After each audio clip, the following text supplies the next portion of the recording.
Hello, my name's Gavin. This is Genre Books, and I'm recording this tag on the bounce from recording the last one. This is the Are TBRs Fun or Not tag. So we're all a bit sort of navel gazing and self-referential booktube people this week with the tags.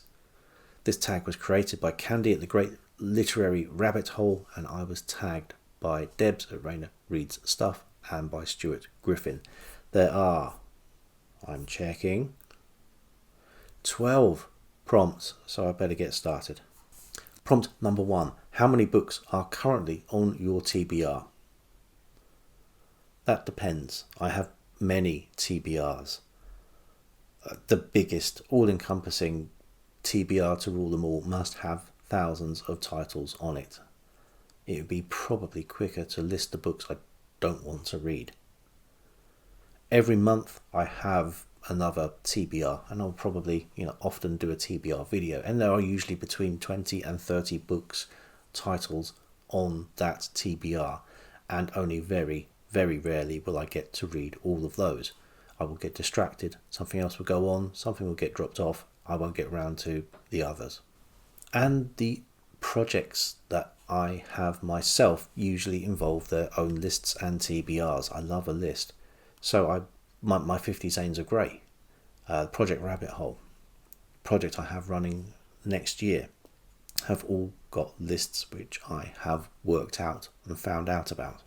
Prompt number 2. How do you choose TBR books, and have you ever gamified your TBR?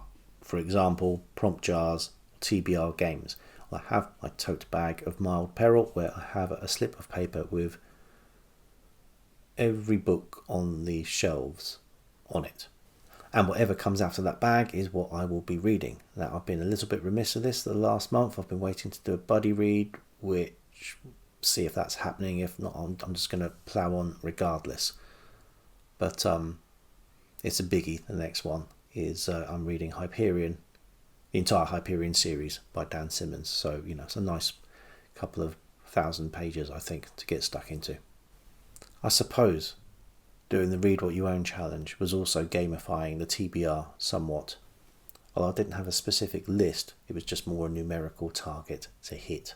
Prompt number 3. Do you have reading areas of focus to choose books for? If yes, how many? Too many to call it focus, I think. So I have Project Rabbit Hole, where I'm looking at lost civilizations, underground civilizations, lost worlds, etc., etc. I have my Planet Stories read through, which I've been doing since I started the channel, and I have not done in nearly as many videos on as I would have hoped to by this point. I think I'm up to something like issue 10. I have my 50 Zanes of Grey. I am recording, hopefully, later today, the 12th book of the 50 Zane Grey books I want to be reading. I have booktube events, ones that I'm taking part in. So far this year there has been lots. There's been Fantasy in February, there has been March Mystery Madness, there's been Spring into Adventure, there has been Horror Mayhem. I'm sure there have been others.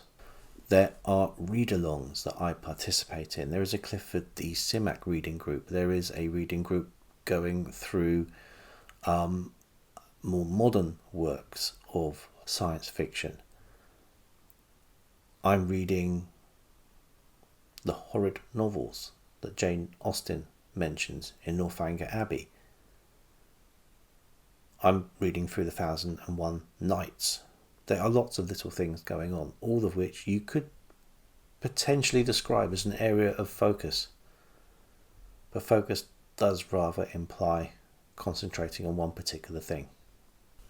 Prompt number 4. Does a TBR help you focus? Well, clearly not. Prompt number 5. Do you suffer from the book noise of a TBR? I don't really think I'm suffering. It's nice to have all the books to read, and I'm thankful for it. How awful would it be to wake up one morning and say, yeah, think I've read enough books. As the poets Public Enemy and Anthrax once said, bring the noise. Prompt number 6. Do you give your TBR a time limit, and does a TBR make you stress about reading quick enough?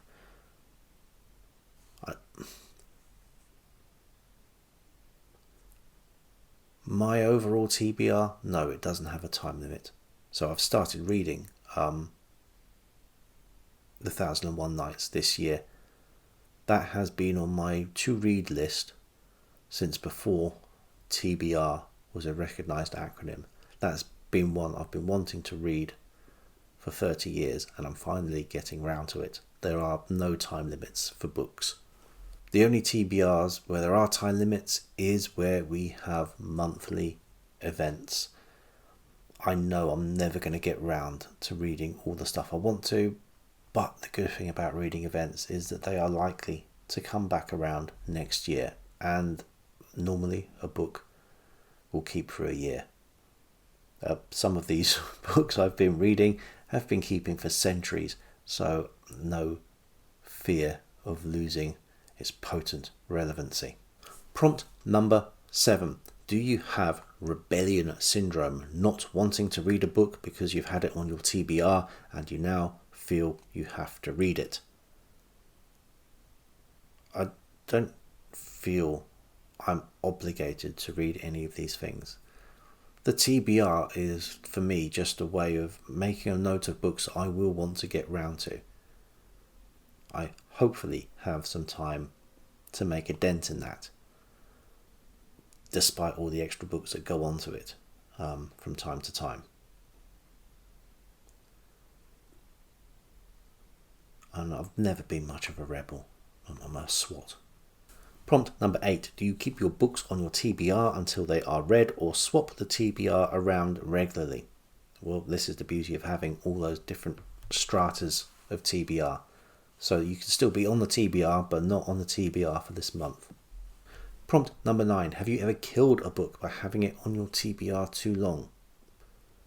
Well, because I've got this large TBR, which is fairly nebulous, the book will stay on there until it is read. So I haven't killed it. It may be undead, but I've not killed it. Prompt number 10. Do you have a tick list for your TBR to tick off books as you read them?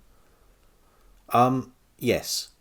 I use Goodreads because Goodreads was the thing people were using. There may be better ones out there. It looks like from some people's investigations we're going to be finding out shortly which is really the best.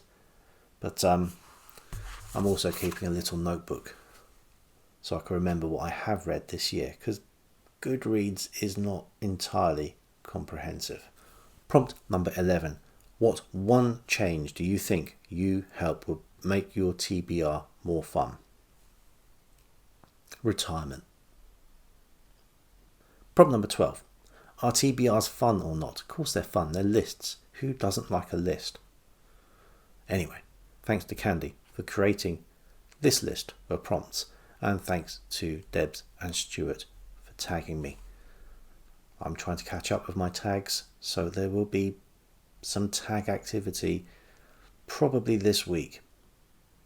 Until next time.